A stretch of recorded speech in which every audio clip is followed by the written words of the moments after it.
and thanks to Health and Wellbeing Queensland for asking me to talk. Yeah, we all want to live younger, longer. It's a nice, snappy title for a book. What's disappointing inside the covers is that you all want to know that all you need to do is eat goji berries for the rest of your life and you live longer, longer. And there's not a single person in this room who believes that that's true. It's far more complicated than that. And I just want to set some context, a broader context around the discussion you've had today so far, and we're going to have a really good panel discussion afterwards and to broaden it out and hear what you want to say. A couple of things I want to say is life expectancy and lifespan. We've just got to separate out those two. Lifespan is what everybody in this room is interested in about themselves. How long am I going to live personally? Life expectancy is also something that everybody in this room is interested in because that's about population health. But it's an average. And averages lie. You just don't get the granularity that you need from averages. And I just want to illustrate that with some data, and data that comes from Professor John Glover at Torrens University in South Australia. We go on the assumption that there's an 11-year life expectancy gap between First Nations people, and by the way, I do acknowledge country, the land of the Yagara and Turrbal people that we're on today, and acknowledge any First Nations peoples here today. So we think there's a life expectancy gap of 11 years. Well, that's true on average. But if actually you take the longest lived suburb in Australia, kind of Indooroopilly type suburb, and the shortest lived area, APY lands in Central Australia, it's 45 years. So just remember that. It's 45 years. And buried in Rima's data is this issue of gap.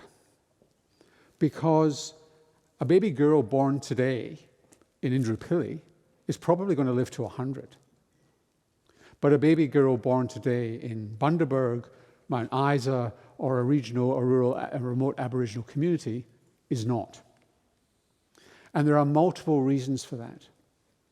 And I want to broaden out this story because just by focusing on obesity, this is not a criticism, you kind of miss the point here, or could miss the point. And Jay and Rima both illustrated that that is an issue and acknowledged that. So we're already. So why does this gap occur? I grew up in the west of Scotland, in Glasgow. And there's something called the Glasgow effect. The Glasgow effect is the life expectancy gap between Glaswegians and the rest of the United Kingdom. And of course, there is a life expectancy gap within Glasgow as well. When I was growing up, it was 25 years. Now it's about 13 years between the longest lived suburb and the shortest lived. But why is there this life expectancy gap for Glaswegians, people in the west of Scotland, compared to the rest of the UK? So you immediately say, oh, well, it's fried Mars bars. Or, I've never seen a fried Mars bar. I've seen fried haggis, I've seen fried white pudding, fried black pudding, fish and chips, and so on. And like Stephen Miles, some of this stuff makes my mouth water. You can't get around this imprinting in early life. However, they noticed the divergence in life expectancy in the late 50s, early 60s in Glasgow. Now, Glasgow had amongst the worst slums in Western Europe. There's an area called the Gorbals, just south of the River Clyde. That's where my grandparents came when they migrated as Russian migrants escaping the pogroms. They came to the Gorbals. Terrible slums, appalling housing. And with the best will in the world, they knocked down those slums and moved people into government housing schemes on the periphery of the city. Several things happened at that, and it's that point at which life expectancy started to diverge significantly between Glasgow and the rest of Britain. Because if you look at lifestyle behaviours in Glasgow, they're actually not that different from Liverpool, Manchester, Edinburgh, Dundee, and other places. So there's something else going on. So what happened? So when they were living in the Gorbals, there was a community. People looked after each other. The kids played together in the back. When they moved to those government housing schemes, there was maybe a shop, certainly a pub, poor transport links when they had just been across the river from their work in the central business district of Glasgow. And people started to die of despair. And this is what Jay alluded to, in addition to obesity, as to why life expectancy is going backwards in the United States, is that people are dying of despair. Now, life expectancy is an average.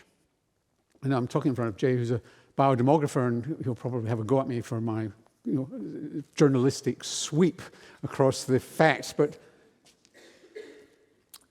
you tend to think the life expectancy gap between us and Aboriginal communities is because a 65-year-old Aboriginal person doesn't get to 85.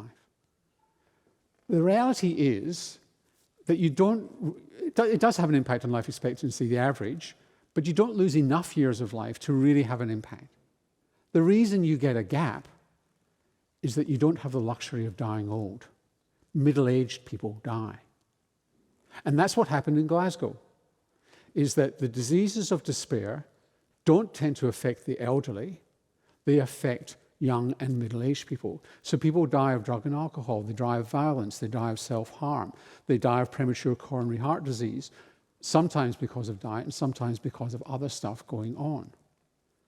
And despair goes along with obesity because you're living in sometimes you're living in desolate areas, food deserts and other things, and there are all sorts of other things going on in your life, and controlling your eating, in addition to being in that obesogenic environment that Jade described so well, compounds. So we've got to think about mental health, we've got to think about well-being, and we've got to think also about what psychologists call locus of control. So most of you probably got psychology degrees, and like Jay, you'll now mark me down on my description of locus of control. But effectively what we're saying here is, where's my life controlled? Is it here in me, or is it over there? Now, in Aboriginal communities, the sense of that is within the community rather than individuals. That's why health organisations in Aboriginal communities are called community-controlled health organisations. Control is a very important value in Aboriginal communities. Now, if your locus of control is over here, you're a single parent with 3 kids and a pension, you don't have locus of control here, it's over there with poverty, a chaotic lifestyle, etc., etc. If you're in a lousy job with a lousy boss, it's over there as well. If it's over there, then you experience chronic stress. So this sounds like soft, namby-pamby stuff. But it's been well described by Sir Michael Marmot in London in the Whitehall 2 study, picked up by Professor Bruce McEwen at Rockefeller University, the late Professor Bruce McEwen, and Len Symes at Berkeley. So when you experience this loss of locus of control, you experience chronic stress, and your body activates. And it activates in the same way as it would with acute stress. But acute stress, if you're going on the Big Dipper or you just almost get knocked down by a car or you're in warfare, is designed to last for a few minutes or a few hours. This stress lasts for days, weeks, and years. And your body activates. And your immune system is ready for something. It doesn't know what, but it's ready for something. So there's 3 levels of your immune system. There's what's called innate immunity, which is the general inflammatory system that is the first barrier to infection. And then there's the antibodies, and then there's the T cells. And this innate immunity is fired up. And that ages your tissues. The way your hormones work, your cortisol levels go up. Essentially, your body is activated. And when it's activated like that, you age more rapidly. Now, we tend to think of smoking, the benefits of exercise, and so on, being focused on the heart, the lungs, the brain.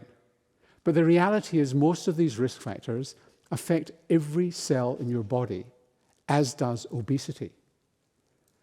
But we tend to behave as though the brain and mind are separate from the body. We all know that's not true, but we behave in that way, and the brain runs everything. The brain is designed to survey our environment. And then the only thing the brain knows is to translate that into physical messages to the rest of your body.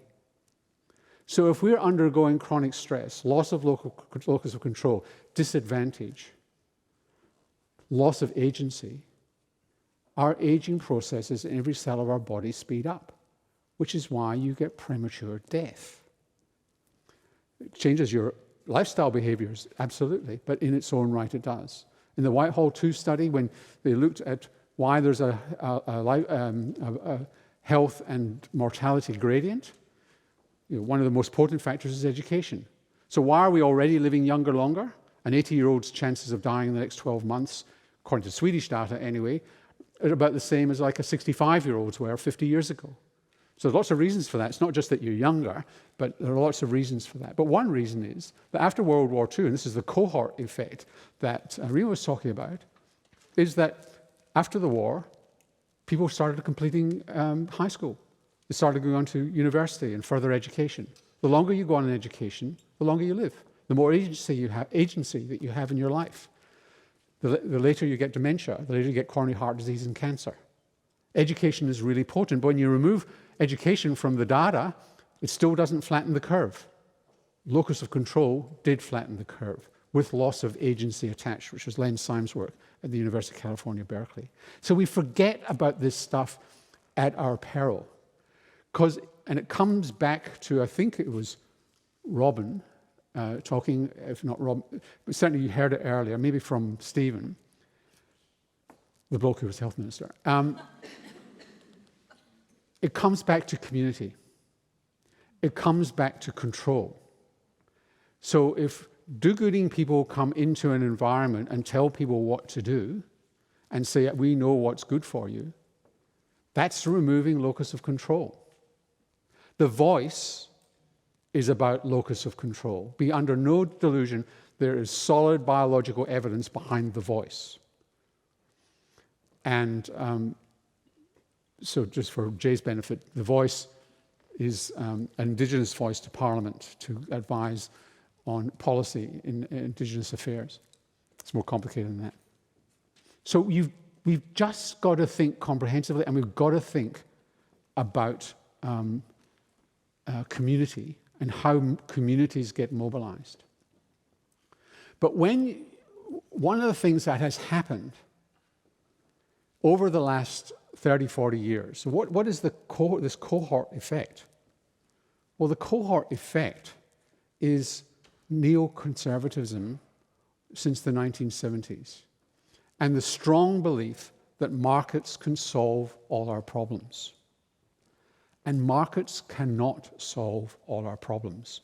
Do markets provide universal childcare? Do markets provide universal early childhood education? Do markets provide healthcare? No, they don't. That's why America is in such trouble, because markets cannot provide healthcare, education, police, defense, and a whole host of other things. And our belief was that the market would be self-adjusting when it comes to food supply and alcohol. So we're pretty good at tobacco, but we're crap at alcohol in Australia. We're just lucky kids aren't drinking quite as much. We don't understand fully why. It's a real problem in the over 50s. We don't have volumetric taxation of alcohol. Therefore, in some Aboriginal communities, it's cheaper to buy wine than fresh water. So when markets fail, governments have to step in. And the market has clearly failed when it comes to obesity. Therefore, to solve this problem, there is a huge role for government. And as Rima indicated, government runs a million miles from this. I ran an obesity summit for Peter Beattie in the state, whenever Peter Beattie was Premier, 300 years ago. I can't remember what happened yesterday, much less what happened 20 years ago. But I ran an obesity summit. I don't know whether Robin was there or not. But so it was all going swimmingly, and everybody's tearing their hair, renting themselves, throwing ashes over themselves about obesity and how something should be done about it. And this crap about personal responsibility. Total crap. We're in a pandemic. We're in an obesity pandemic. In most continents of the world, most parts of Australia, there is an epidemic of obesity, and you can call it a pandemic. Personal responsibility does not work in a pandemic. Just look at New South Wales.